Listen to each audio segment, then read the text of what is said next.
Hey, here we are, guys. The Quiggin Out MMA Podcast, episode 53. I know we're cranking them out left and right, and you guys just can't keep up with all the amazing stuff we're doing. So I figured what way to just keep it rolling than with the man with the best mustache in all of MMA right now. And I know Eddie will probably kick my ass for that one. So none other than the gentleman of violence, or a gentleman of violence, more aptly known to you guys as the 21st century John L. Sullivan, Tom Shoaff. How you doing, man?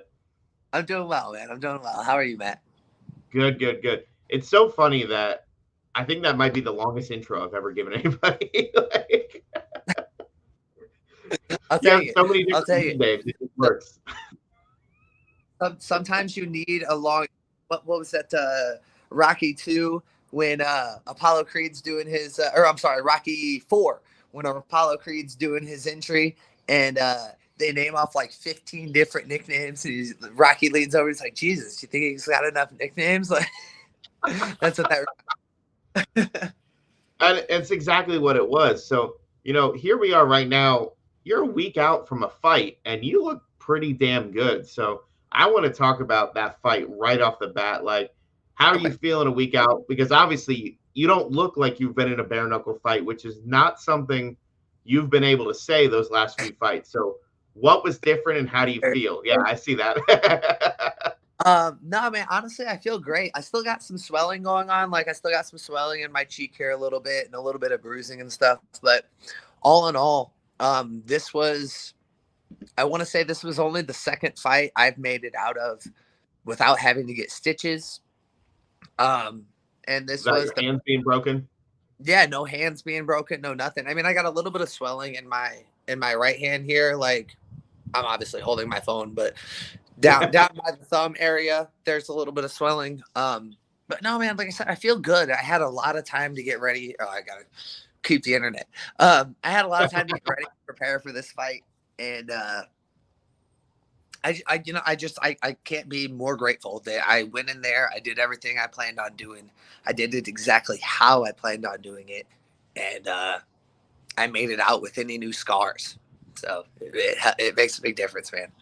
And it's crazy to see, because anybody who's watched any of your fights up until that point, I mean, you like to get, I hate this expression, down and dirty. Like, you really like to get in there, and you like to get hit. And this is a sport where getting hit is not conducive to a long career. Right, right. And they were talking about it through the when you were coming out, and they were saying, he's going to work. He said he's been working on his head movement and this and that. And the guy I saw in there that night was a different fighter. It was somebody, you were so calculated with everything. And he hit you with a couple, and I saw it in your eyes where you went, "Oh, I want to go back to the old Tom. I want to go back to the old Tom." Yeah, So, man. We like I said, we had a lot of time to prepare for this fight, and exactly what you said, getting hit is not conducive to longevity in this sport. no. And I have a tendency to get in there and get in dogfights and just have scrappy matches. So we spent a lot of time focusing on my defense, focusing on my head movement and being evasive and not getting in those firefights. And I had 7 months to prepare, and it showed. I went out there and I took damage, I took shots, but it wasn't like you said. It wasn't the down and dirty brawl that we're used to Tom seeing, or used to seeing Tom fight. It was a much more calculated, much more controlled Tom, and like that's what we worked on, man. That's what we trained for. So it was nice Yeah, to go out and there and be able to perform. exactly. And we talked about this after the Elmore fight. You're like, these guys are just too big. Like, I'm fighting at the wrong weight class. And Mhm. what you've shown in the last three fights is 3 wins, no decisions, and you're just murdering people.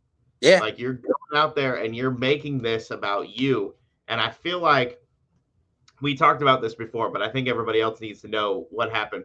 So at the end of your fight with Lutchmedial, like, the ref is standing there, you go to walk away, all of a sudden you ran back over at him, like that guy just like insulted your whole family. And I was like, what's he? And I was wondering what was going on, and you had kind of explained that. So talk us through like that moment real quick before we talk about the rest of the fight as a whole, because That to me was hilarious. Like, Well, basically what that was he was never down. The ref never officially called him down. So in bare knuckle, like in boxing, if you take a shot and the ropes hold you up from that shot, it's up to the referee's discretion whether or not he wants to consider that a knockdown or not. So in the second round, hit him and he went flying back into the ropes. There's no disputing that. That's a knockdown. I turned away and I walked away, and that was all she wrote. In the third round, the ref never declared him down. I hit him and he sank back into the ropes, and his butt never touched the ground and his hand never touched the ground. So technically he was still a standing opponent. I walked away because I thought he was going to be called down. Yeah. But the ref never called him down. So I turned around and I ran back with the assumed intent of I'm going to crush you, and that was when I down and kind of stopped, touched the ground and whatnot. And then the fight was able to be called. But it wasn't anything other than I knew he wasn't a downed opponent, and I needed to make sure that the ref called it a knockdown before I just walked away and gave him an opportunity to stand back up. Yeah, no, you don't need that again. And, right. One thing I'm going to talk about, and this is where I was bringing it up. Again, you had so much time to prepare for that. And we see that so many times where you have a lot of time to prepare for it, and nothing shows. Like, nothing is different. You went out there with a different intent, a different game plan, trying not to get hit as much as possible. And I know there was a few times he hit you, like I said, and you were like, okay, that was all right. But stick to the plan. But what I want to read you is what your opponent had posted about his recovery, and he had to have his skull reconstructed. And I was like, holy shit. So now he's got a titanium skull. But it was the next line that bothered me. And I'm not saying this from a fan of yours or his, but he said, I was winning the fight. Yeah, I heard that. Or I saw that. And I was like, I don't think you were winning the fight. He was doing some weird stuff. I will say that. Every time he was trying to come in, he was doing a different approach.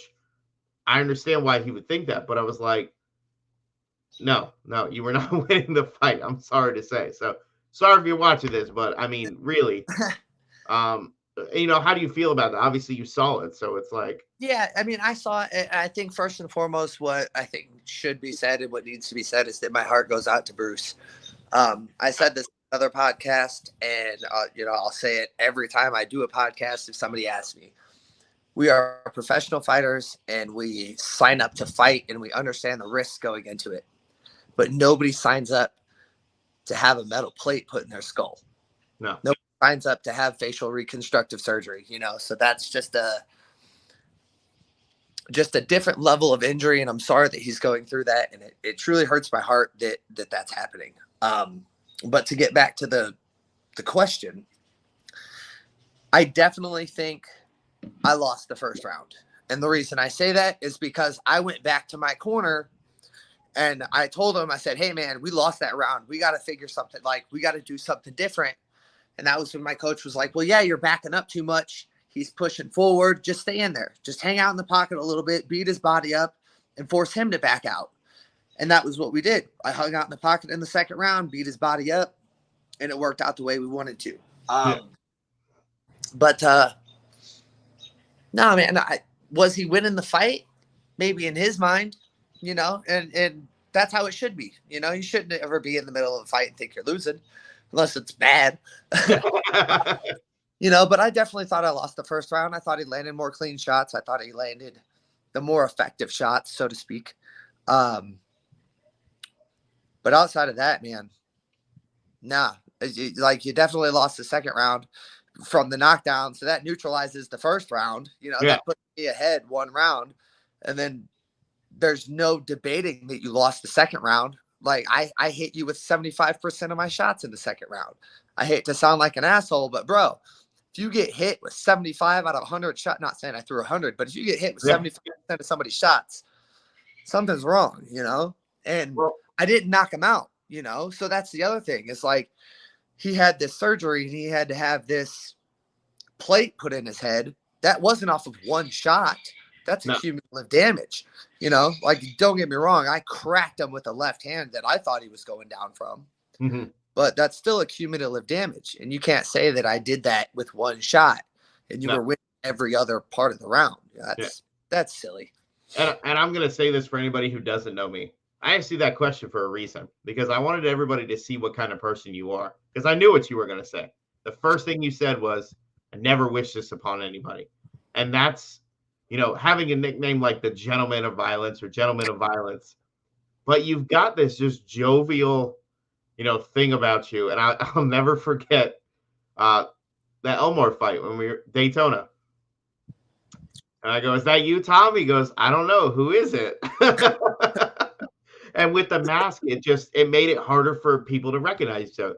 I will still say I thought you won the fight with Elmore, at least won over the fans, because I don't think anybody really truly knew what you were capable of. I mean, after the win last week, I've never seen you that vocal about a title. Like vocal period, because I haven't, you know, like, I understand my position. I was 3-3. You know, I'm not gonna sit here and pretend like I'm great or I'm fantastic or I'm, you know, God's gift to bare knuckle. No, I'm not. I understand perfectly well that as my record stands right now, I'm 4-3 in bare knuckle. I also understand perfectly well that I'm 3-0 at 155 pounds, which, with the exception of the champ, nobody else is 3-0. I have 3 finishes at 155 pounds, which nobody else has. Within a year, mind you. Yeah, precisely. Within a year's time. So, like, yeah, when I was at the wrong weight class, maybe I wasn't the best fighter. I wasn't the most exciting, or, you know, I didn't get the wins, whatever. But now that I'm where I'm supposed to be, there isn't a single person in the division that they can put in front of me that is threatening or scary or intimidating in any way, shape, or form. I've already proved that I can hang with guys at 170. I've already proved that outside of stupid judging, I can beat guys at 165. And now I've proved that at 155 pounds, most people won't make it 5 rounds. I've earned my right to be vocal about things. Yeah. Well, I mean, you've got a trend going. You got the first fight at 55. It was the first round, then a second round, now a third round. So your next fight's going to go into the 4th round. Like, that's going to happen. Have to keep it up. I'm not mad at that. No. But you're absolutely right, and it's amazing to see, you know, someone who's been doing this for a while make that change. And, you know, we see so many times where people go up to a higher weight class, they kind of find some success, they'll go to a lower weight class. It seems to work out better for the lower, but it's not because you're fighting in a lower weight class. It's because you're fighting closer to a natural weight. Yeah, you're not, you know. We talk about this back in the day when BJ Penn was fighting, you know, Matt Hughes. You know, I'm sure BJ Penn was walking in at around 170, like fight night. Right. A 170er now is 210. Like, they're huge. These guys are gigantic, and I'm hoping the weight classes start to shift in the proper way. And it's beating a dead horse, because it's been something that's been discussed for probably a decade. That judging. And you've done exactly what you needed to do to take the judges out of it. So that's what we're here to do. You know, I've made the mistake of leaving it in the judges' hands a couple of times, and it didn't work out for me. And you know, like you said, now that I'm where I'm supposed to be, I can eliminate that from the scenario. Yeah. Well, and you talk about, you know, having the record and everything else, but there's something I'm going to shift real quick. The whole Police Gazette medal thing, because we noticed them not being a part of it last weekend. You know, does that kind of suck to not get that medal, or is it just kind of like, I got a couple? Well, I mean, I always love to have more trophies to hang on my wall. You know, I won't dispute that. It's always cool to have little, because I try to get like my posters for my fights, and then I hang my medals with my posters and stuff. So, like, yeah, it'd be cool to like have more stuff, but I think at the end of the day, the medallion was just the medallion. You know, like, it just, you know, you go to a wrestling tournament and you get a fucking trophy for first place. It's the same idea. Mm-hmm. This is the only sport you get that in. Like, in no other sport does the Hall of Fame come out and hand out fucking presents.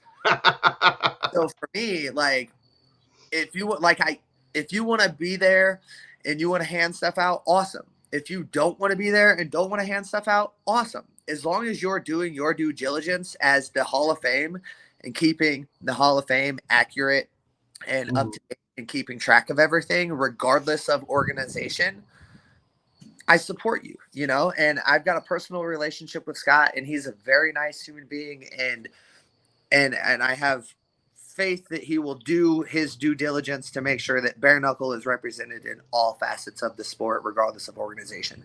But for him to not be at BKFC, I mean, it was a bit of a shock because he's at all the shows, you know, same with Howie. Yeah. But for like, as far as my career is concerned, you know, it's just one less thing I get to hang on my wall. Hey, if anyone out there is listening, Tom wants medals to hang on his walls. Send me medals. Send me medals. Send me location. Send me Well, by the time this comes out, these fights will already have happened. But talking about the fights that are on that are on tomorrow night, the Lorenzo Hunt and Riggs. If you had to pick one, like, who do you think's pulling that one out? Bro, this is another heart versus mind decision for Tom, because my heart wants Joe to win. Like, I've been a fan of Joe Riggs since like early UFC days. Like, I've been a fan of the Diesels for as long as he's been Diesel. So to see him like win a world championship as a fan would be fucking stellar. So that's what my heart wants. But my brain is very understanding of the fact of who he's fighting. Lorenzo Hunt is no joke. He's no pushover. No. He's younger. He's faster. He's more explosive. Like, all of the cards are in Lorenzo's favor for this fight. Yeah, I mean, if somebody was like, you have to bet $20, I'd be like, all right, well, I bet 20 that Lorenzo's going to win, just because everything is stacked against Joe in this card. But in my heart of hearts, as a fan, I want Joe to win. Like, Joe Riggs has been a staple in my career for a long time, so it'd be nice to see him get a world championship. So I'm going to tell you something crazy here in a second. I just want to make sure I say it right before somebody calls me out on this. So I'm pretty sure they're the same age. Yeah. They are both 39 years old. What the fuck? I was like, I know Lorenzo's 39. Like, I already knew that. That's wild. But I was like, that scares me that Riggs is only 39. Yeah. I feel like that dude's been fighting for 40 years. For real. Like, he's been around my whole career. Like I said, I remember from like early days back when I was watching Leonard back in the day, like watching Joe, you know, like I remember when he was 7 or 8 years into his career and he fought Diego Sanchez and Diego knocked him out, and it just broke my fucking heart. Oh God. You know, like hit him with that right hand and then hit him with that knee, and I was like, oh no. But bro, that's mind-boggling to think that. Oh, it gets better. 39. They're 2 weeks apart. That's wild. Like, age-wise, both September 1982. Well, then, all right. So we take the age out of it. You go to physicality, explosiveness, and experience. Well, look what Lorenzo did to Hector. Yeah. Oh, I mean, you can't argue that. You can't deny that. It's like I said, that's going to be a fun fight. Lorenzo still did one of the craziest things I've ever seen in my entire life when he fought for the RFC in Florida. Okay. So I'm going to tell this story, and you're going to call bullshit, but I promise you it's the truth. So we are in this arena, you know, where the fight's going on, and Lorenzo loads up for that right hand, and he hits the dude with it, and the lights in the arena go off. like half a second, but I was like, he hit that dude so hard, he took out the power.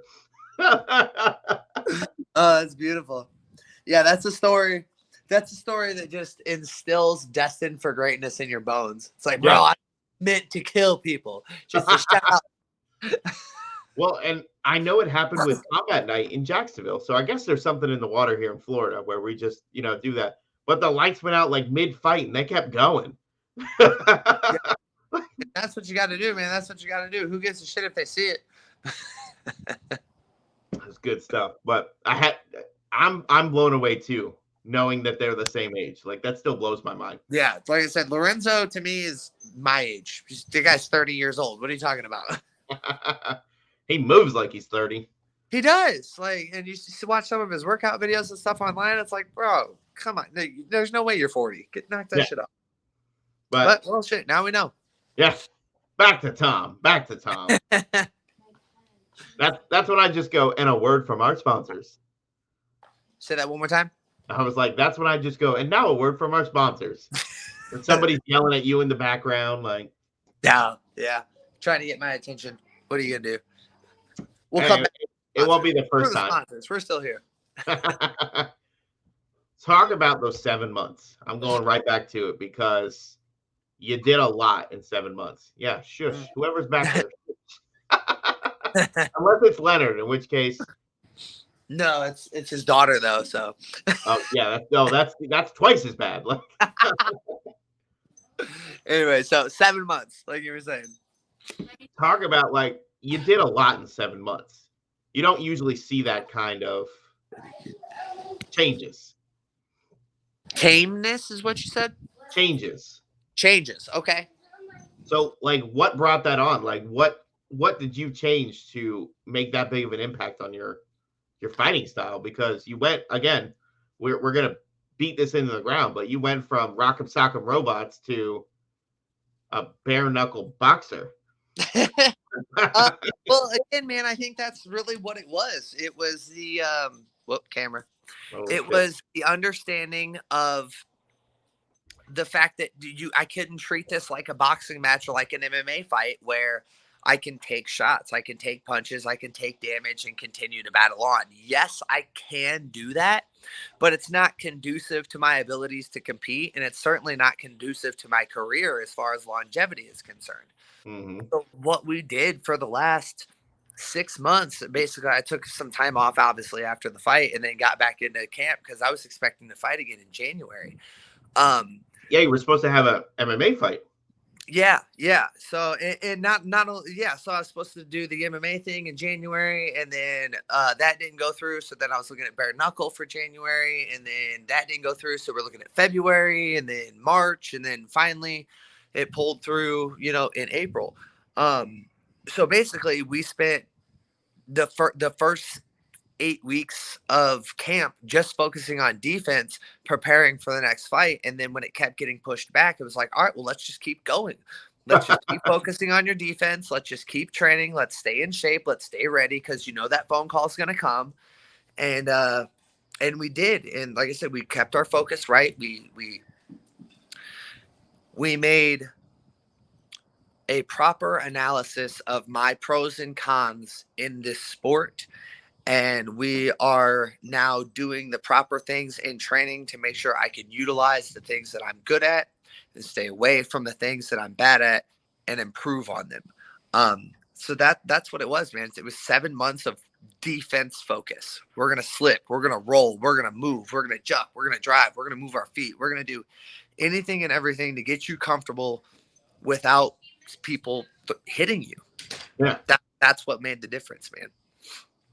And I feel like it didn't take away any of your aggression at all, because a lot of the times if you shift that focus from an offensive to more of a defensive, you start to see a lot of like counter fighters where they're not doing much unless somebody's doing something to them. Whereas you were waiting and then you'd be like, yep, go for the body. Boom, boom, boom. All right, get out. Mm-hmm. And you weren't staying in those pockets. He had a longer reach than I think I expected. I didn't know we had the same reach until I was walking out and they put the thing up, the tail of the tape up there on the camera, and it gave the height and the reach and stuff. I thought he was 5'8" with a 69-inch reach, and that's what Tapology told me. And sure enough, he's, 6 foot, and he's got every bit of 76 inches just like I did. So it was tricky to get used to. But, lies. Yeah, I mean, I think what it is for me, naturally, I'm very aggressive. I just natural tendency. I want to get out there and I want to hit you, and I want to hit you as many times as I can. And I don't care if I get hit in the process.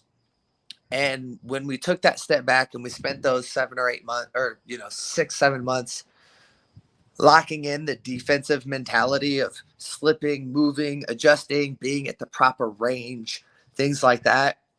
Like you said, it didn't take away from my aggression at all. It just made me more calculated. It made me more conscientious of the fact of, okay, I can get hit here. Okay, I'm safe here. Okay, I got to move this way. I got to do that. I got to do this, It made me more conscientious of the damage I could take, but it made me more calculated and accurate in the damage that I could give off. Mm-hmm. And I think you absolutely saw that in the fight. First round, it was all range. Second round, I played with the body a little bit. And third round, I just walked forward on him. I just walked them down, And that was because shit. I did the proper things in the first 2 rounds with the power, the speed, the intensity, and the movement. He couldn't keep up, man. No, he couldn't. And what I loved about that is, in that moment where you got the win, were you planning on asking for that title, or were you just caught up at that moment because you felt like you had earned it at that point? No, I was absolutely planning on asking for the title. Because like we had talked about, previously I hadn't been in a position where I could be loud, or I could be obnoxious, or I could start calling people out without looking like an asshole. Like, honestly and truly. And we all know that in this sport, 9 times out of 10, it's the loud person who gets the fight, or it's the person who talks more, or whatever. Yeah. And we also know that 9 times out of 10, that fucking person doesn't deserve it. Like, just because you're running your mouth talking, being loud, doesn't mean you deserve the fight. So I take it from Big Nugget. We're looking at you. Yeah. I take it from a personal standpoint where it's like, look, if I'm going to be loud and I'm going to be obnoxious and I'm going to call people out for this fight. Ooh, thank you. Leonard's here. Hey, special guest. What's going on, brother? Look at this guy. Letting him do this while he's at your house. He said I could come over anytime, so I don't know if nah, man, come on over. Oh, man. All right, all right, show's over. I'm going to Texas, guys. See you later. All right, play the food for you. Ready? A whole plate, a whole bunch of it. Oh man, I lost track. What the fuck were we talking about? Oh, it's like I said, I don't feel. No, you're right. You can call people out and talk shit if you haven't done anything. Like, here's a great example, and I'm actually not even going to say his name because I don't believe he deserves the fucking credibility of me saying his name.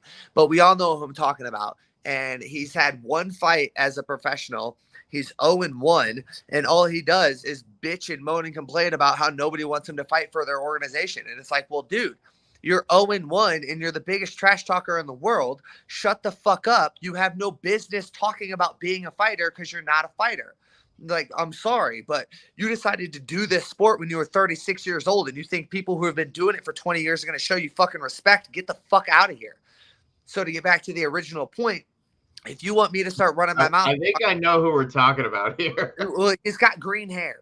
Yeah, no, I was there for that fight. That was in Daytona. Yeah. So again, it's that was in things where it's like, if I'm gonna open my mouth and I'm gonna run my mouth and talk shit and say that I deserve a title shot or I've earned a title shot, I need to feel like I've earned it and I deserve it. And as it stands in the 155-pound division, with the exception of the champ, there's nobody better than me. You like point them out and show me somebody else who's 3-0 at 155. Show me somebody else who's got 3 finishes at 155. You can't do it. You can't do it. So like, yeah, I'm going to be loud and I'm going to be boastful and I'm going to say what I feel is 100% accurate. And there's nobody else in the division who's better than me. There's nobody else who has earned the shot. And frankly, I don't think there's anybody who can last 5 rounds with me. I don't care who you are. I don't care if you're Mendes. I don't care if you're Palomino. I don't care if you're anybody in the top 5. whoever you are, if you think you can last 5 rounds with me, you are fucking silly at 155 pounds. I'm sorry. That's how I feel. And if you disagree with me, well, get your name put on a fucking contract and we can see who's wrong or right. Jeez. Woo! That is how you call somebody out. That's how I feel about the situation, man. And I think you're absolutely right. We talked about this before, and part of the reason I was starting to kind of, lose my love for this sport that I've loved unconditionally for 14 years. For me, I didn't get into MMA until 2008. I got in way late. Mm-hmm. I had to go backwards to really learn about the sport. But we've gotten to a point where it's like, okay, you could have a fight. We're in an age where we have YouTubers who are fighting. And I'm not taking anything away from him, but I'm like, stop saying stupid shit. Stop saying, give me anyone in any weight class and I'll beat him. That's not legitimate. That to me, you're never going to see, and I'll use him, Demetrius Johnson, be like, all right, I'm fighting Francis Ngannou. Let's go. Like, right. It does. There's weight classes for a reason. Right. But I get so mad about that too, because as a fan, as a member of the media, like whatever you want to call me, I'm tired of people showboating and not deserving what is happening here. We're at a stage where, the BKFC guys, you're seeing people fight for the belt who should fight for a belt. Hopefully, whether it's record or whether it's, longevity in the sport. We talk about Riggs. Mm-hmm. Riggs has been in, we already said, as long as you've been fighting.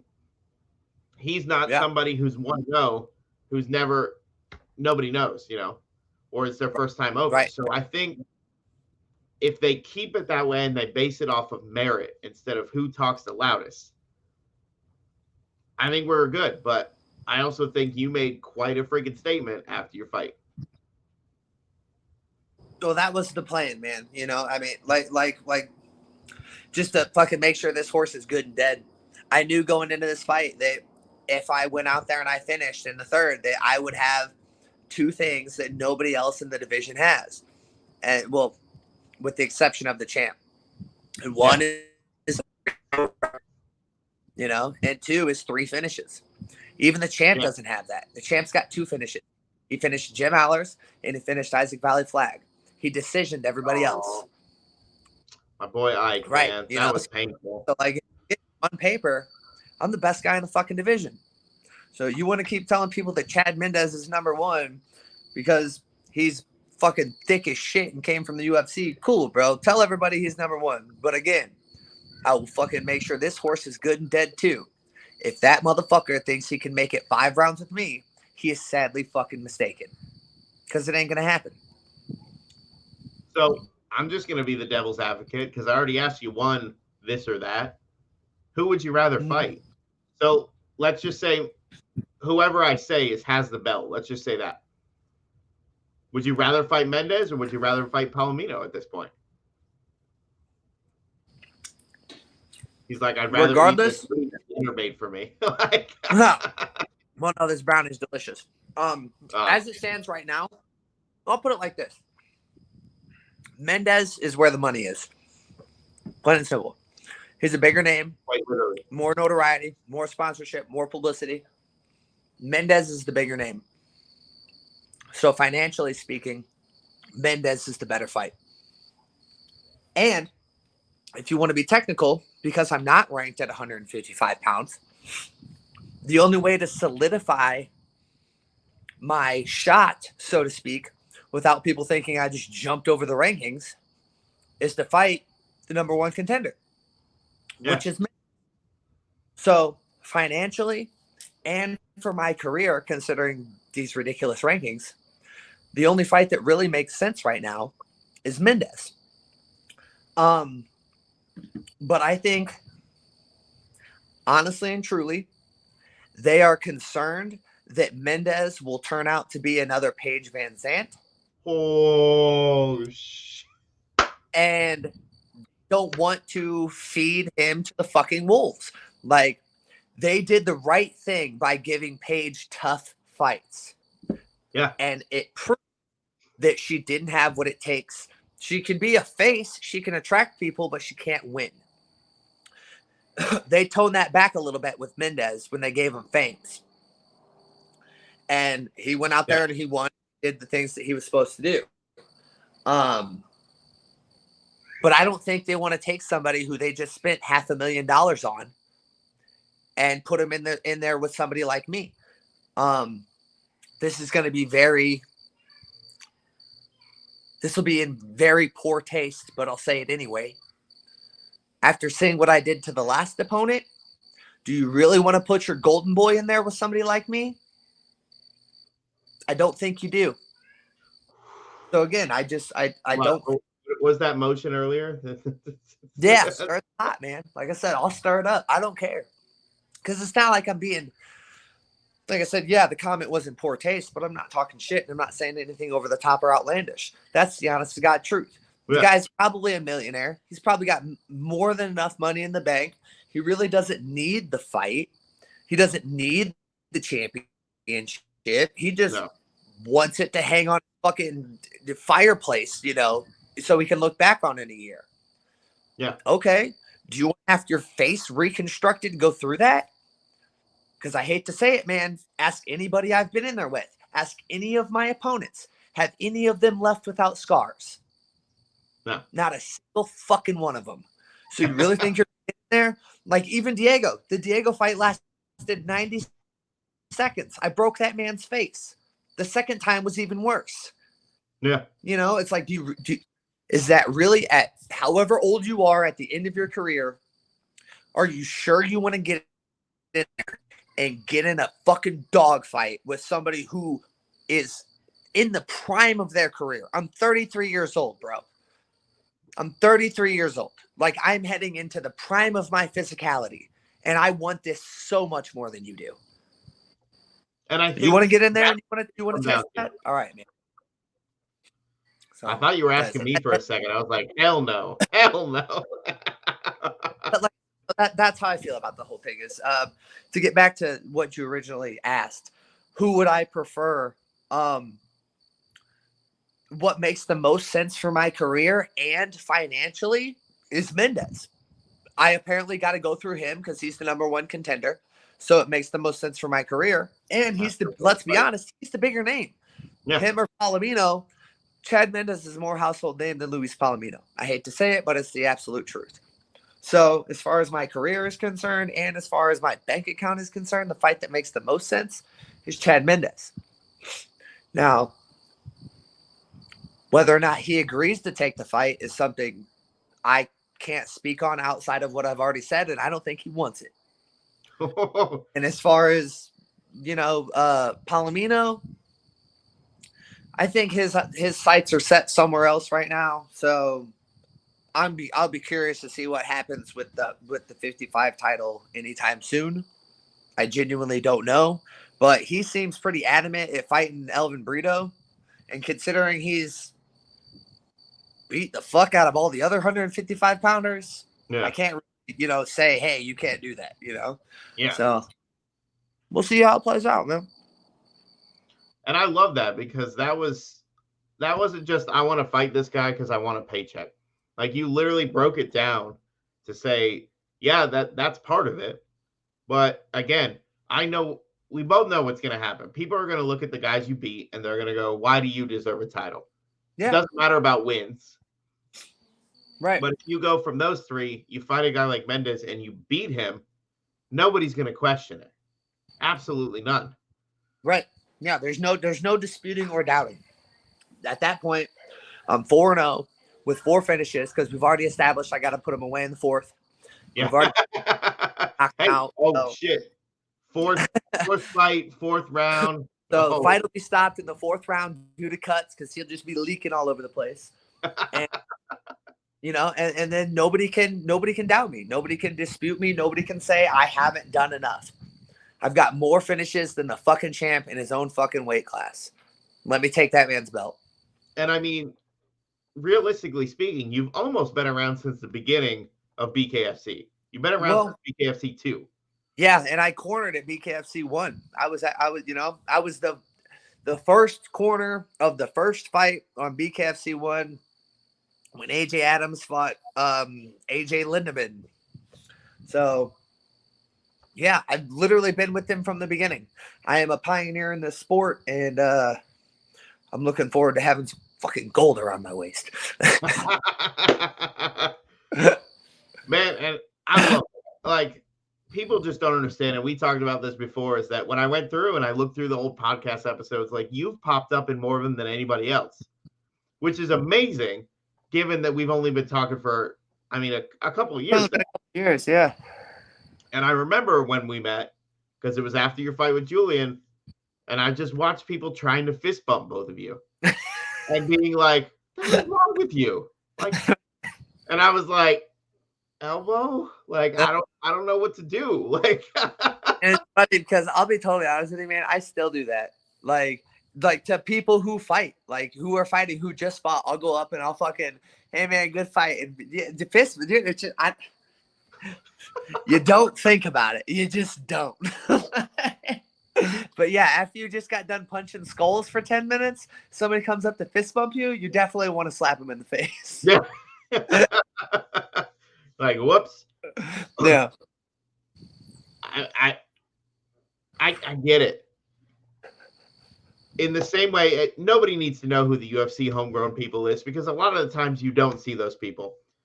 You know, they were taken from somewhere else and they made it their own.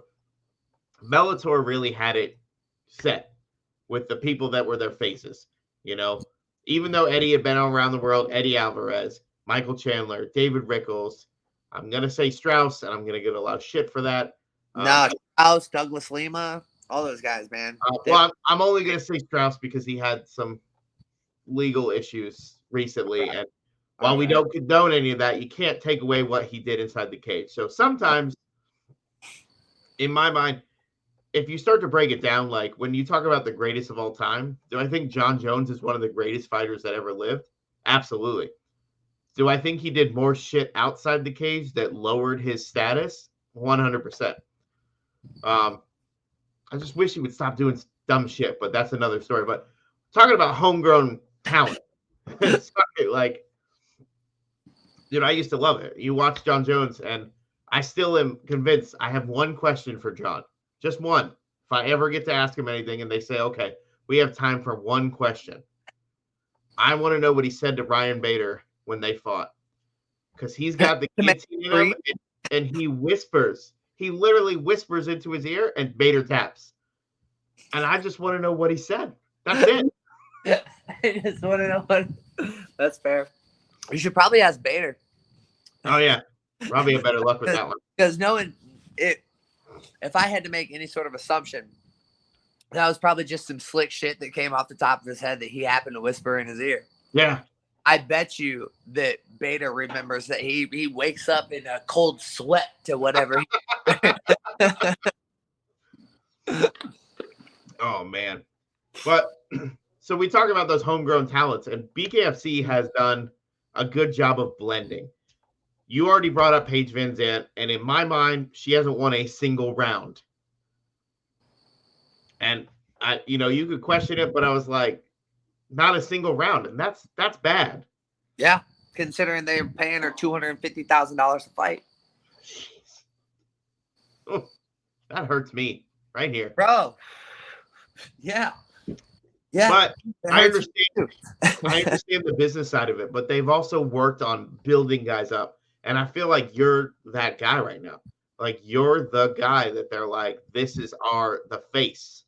And it helps. The mustache helps. Let's be honest. The mustache certainly helps. There's no doubt about that. You know, the mustache and the big forehead with the scars, it certainly helps with the image. But yeah, man, that is something that I've been progressively working at since I started, you know. What a lot of people don't know this, but when I was at the first show for Bare Knuckle, I had long hair, like down to my shoulders. You know, I've you seen can the actually pictures of you without the facial hair. It's scary. well, and that's the thing. Like I had long hair, I had no facial hair. Like I looked like I had no business being anywhere near a fighting arena in any way, shape, or form, let alone looking like a professional fighter. And then I cut all my hair off for the first one because I didn't want it in my face and things like that. And then I've always been friends with Eddie, but he was doing the mustache mafia. So he's like, yo, man, like you're doing this bare knuckle thing. You got to grow the mustache now. And I had never been one for facial hair, so I'd never really given too much thought into it. But apparently this is just how my shit grows. So I was just meant for this. Apparently, like, this is my facial hair. So yeah, man, it's been an interesting ride and an interesting journey, considering I got into this because my friends were on the card and they needed somebody to corner them, and I went out there to see it, and it got hooked. And now, like you said, I'm literally, as well as figuratively, slowly but surely becoming the face of this organization. And like you said, it was homegrown. I started with this company, and I didn't start off well. You know, I started off 1-3, you know, and now I'm on a 3-fight win streak, you know, and it makes a difference when you're in the right place, training the proper way. Yeah. And the other part about that, we already talked about it. Like, you're fighting in the wrong damn weight class. Yeah. But you were still going toe to toe with guys that were bigger than you. Yeah.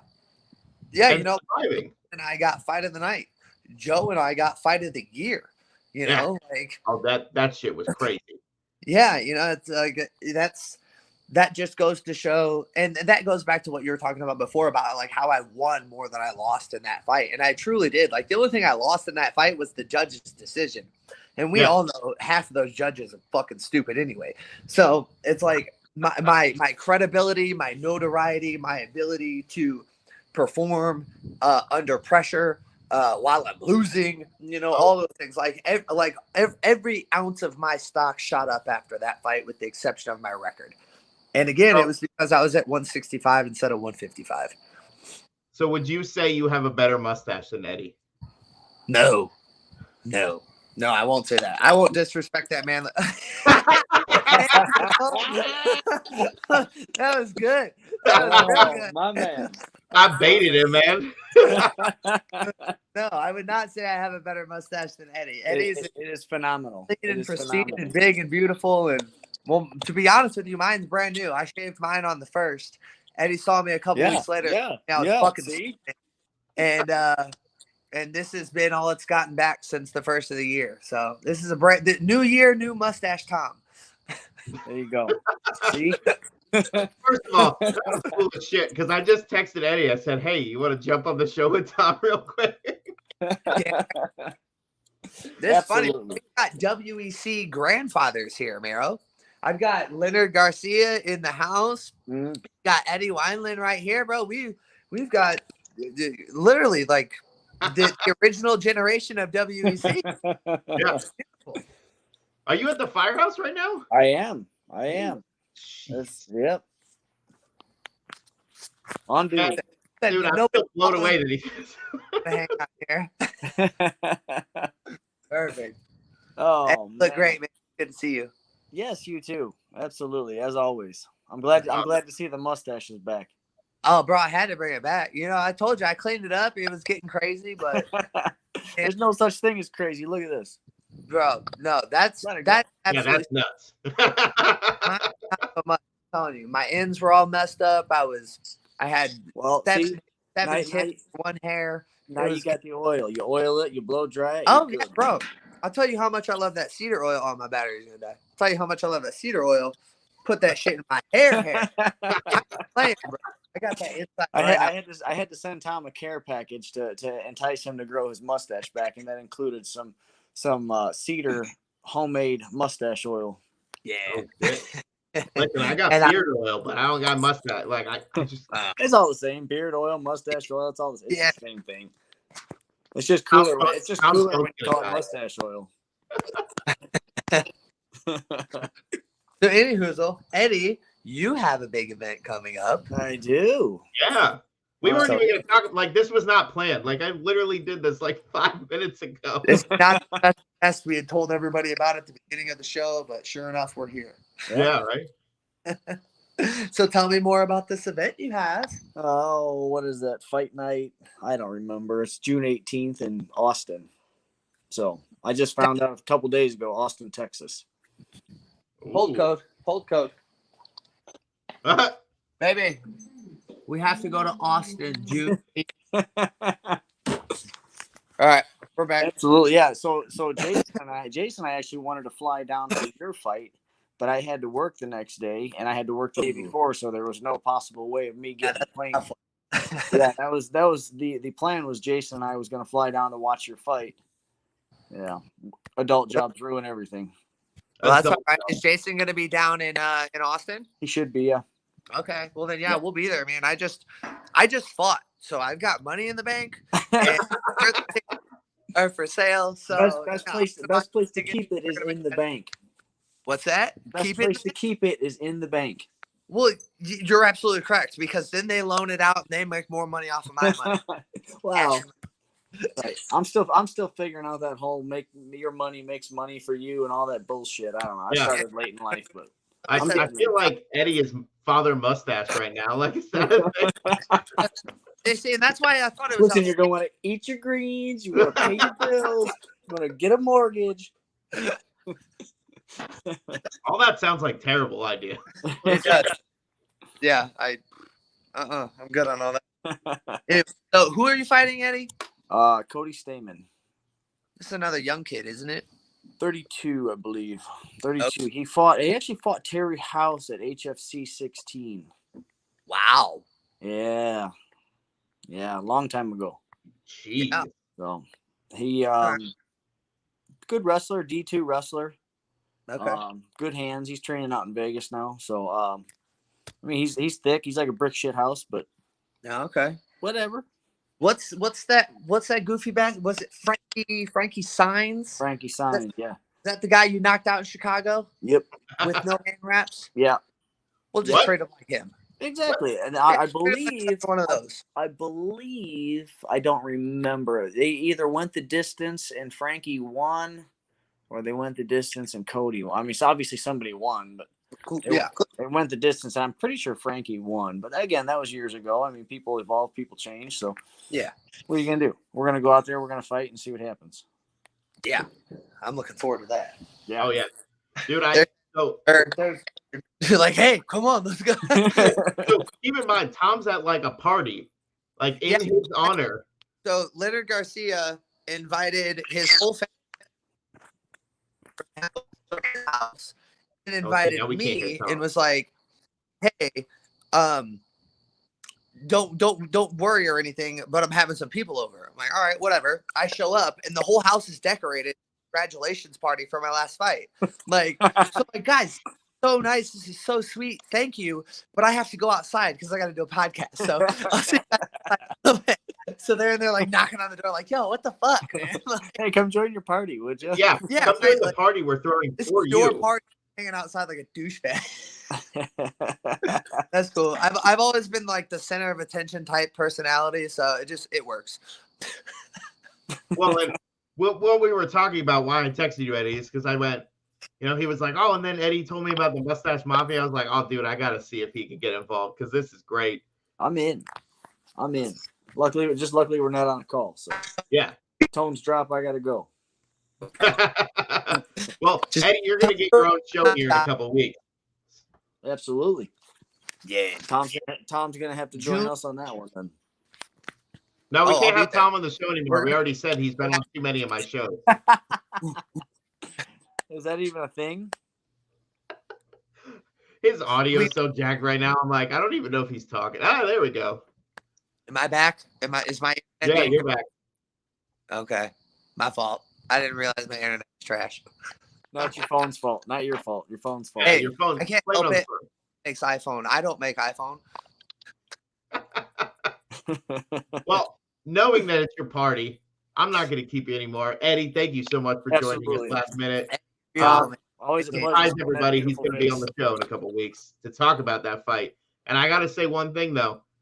I ended up switching a Saturday that I had to work, and the Saturday that I was supposed to work was June 18th. And now I don't work it anymore. So Come to Texas. Let's see. Fly to Oklahoma City because it's cheaper. Or I could just pick you up in Dallas. How far of a drive is Austin? It's not that far, is it? Austin's only 4 hours from me, but Oklahoma is closer and it's cheaper. But if you fly into Dallas, I pick you up on the way, man. We can go down there and party hardy. That sounds like a damn plan. Have you ever done a podcast live?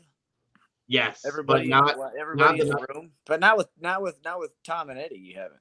No, I haven't. You know when the last time I did one live, and it wasn't even a podcast. The last time I did a live interview before a fight was UFC on FX3, June 2012. I say that was many years ago. Where someone on this screen knocked out Scott Jorgensen. Tom, have you fought Scott? No, say what I have. Yeah, fair enough. So I think that was ringing a bell. Yeah. What wasn't Scott lined up for an interview and blew you off? I don't know what you're talking about, man. Sorry, Scott. No, and I remember this is not my proudest moment. It was not my finest journalistic moment, and I'll say it because we like to be honest on the show. As I said, I hope Eddie knocks your ass out tonight. I didn't say it to him because I was afraid. I wasn't at the point where I was like, I can talk to people. Right. And you did. Well, I'm glad I did because if it would have got to the second round, chances are they were stopping that fight. Yeah, that's what you had said. Well, then it sounds like we need to go live so that we guarantee another first round victory. Yeah. It's going to have to happen. 10 years later, I mean, come on. It only makes sense. Absolutely. I was going to say, it's almost 10 years to the day. Yeah, shit. Yeah. That was my first UFC fight ever. There you go. I have to do it. Happen. Oh, man. I'm going to have an angry girlfriend, but hey, we're going to Texas. Yeah. Let's make it happen. It'll be a party. Awesome. All right, Tom, get out of here. You got a party to go to. Yeah. Yes, you too, Thomas. And you guys just stay off. Stay awesome. Yeah, kick me off. I'm out of here. You guys stay awesome. All right, buddy. All right, Eddie, I won't keep you too long because I know you're working, but dude, that was one of the best things ever because I was like, go ahead, say it's better than Eddie. I can see you down there. Man. So I'm gonna go through a couple things just because you're on the show, and I don't want to take anything away from our show in a couple weeks. But I did tell Tom, I said he's been on more podcasts than anyone else so far. Sure. And I was like, but I love what we're bringing. He's fun to talk to. He's got interesting views. He's got interesting stories. He's an interesting human. Yeah, and we talked about some stuff that's gonna stir some pot. So I'm pretty excited about that. He was talking some shit about Chad Mendes, so I was like, yeah, yeah. I know. I remember him. He sent out a message after Mendes' first fight, basically that he fully believes he is the best lightweight in the division, and I would stand right next to him on that one. Yeah, and after what we saw last week, we were talking about that. It was like his head movement, his defense, when he fought, I think it was Julian Lane, and was just so outsized by that guy. Yeah, and I've told Tom from the beginning, Tom, you're fighting these guys that are just they're way out of your weight class. They are not by any means out of your skill class. No, they're way out of your weight class, and you're hitting these guys, and they're not moving, and they're hitting you, and you're getting fucking rocked. Yeah, you need to be down at 155. He moved down to 155, and look what he's doing. He's throttling dudes. Yeah. So we already called it. So his fourth fight at 55, he's going to end the fight in the fourth round because he's ended the fight in the first round, his first fight, second round, third round. Yep. If he does it, I'm going to freak out. I'm not even going to lie. Like, have they given him any names or anything else? I don't think so. But after his call out for the title, I mean, I don't say you can deny it. You know, they're going to give Mendes the fight against Palomino, I'm sure. Sure. And he's got the name, but I mean, in bare knuckle, I think Tom has has equally as powerful a name. Yeah, and that's what we talked about. He's like the homegrown people. The UFC doesn't do a good job with homegrown people anymore. No, like I don't want to say no offense, but they see you somewhere and they go, come with me. Yeah. You know, they brought in Sage Northcutt, didn't work out so well for him, and that's the only name I could think of off the top of my head. And you know, Bellator always did a really good job. The early WEC days, I mean, you guys, they gave you a platform nobody else wanted you to have. Yeah. And you did freaking wonders with it. I'm always gonna think of Ken Stone. Like that's always gonna be there, and just going, oh my god, he killed him. Oh, he's dead. I'm not gonna lie. I had the same thoughts. I had the same thoughts. I was uneasy until I heard that he woke up. Oh, jeez. Yeah, I would be too. So, man, thank you. That made I put that there was a special guest, and I knew it was Leonard because he was at Leonard's house. Yeah. So Leonard popped on for a couple of minutes, but I never expected to be able to bring you in. So that was a nice surprise. So. Anytime I got a chance, buddy. Hey, man, I appreciate it. Be safe. On behalf of myself, Combat Press, Tim Makes Knives on Instagram, Bertzo's Bake Shop, La Barba Cubana, and now everybody can go and buy really cool shit with my logo on it. Nice. Because that's what I do. So I know Tom asked me for a shirt, so we're going to have to fix that because he found out you got one and he's not happy. So. He's going to want to fight me. Come on now. I don't want to have to fight him. No. Let's see what we can make happen for June. Like, I think that would be, the 10-year anniversary of the first time I watched you fight. Absolutely. And, having people to be there with instead of me just going to Texas by myself. So we'll let's see what we can pull off for this one. I think that'd be a lot of fun. Absolutely. All right, man. Be safe out there. Thanks for everything you do out there being a first responder, because absolutely people forget that about you, and we're going to make sure they don't forget it next time we talk. For sure. All right, man. Take care. Yeah. Bye.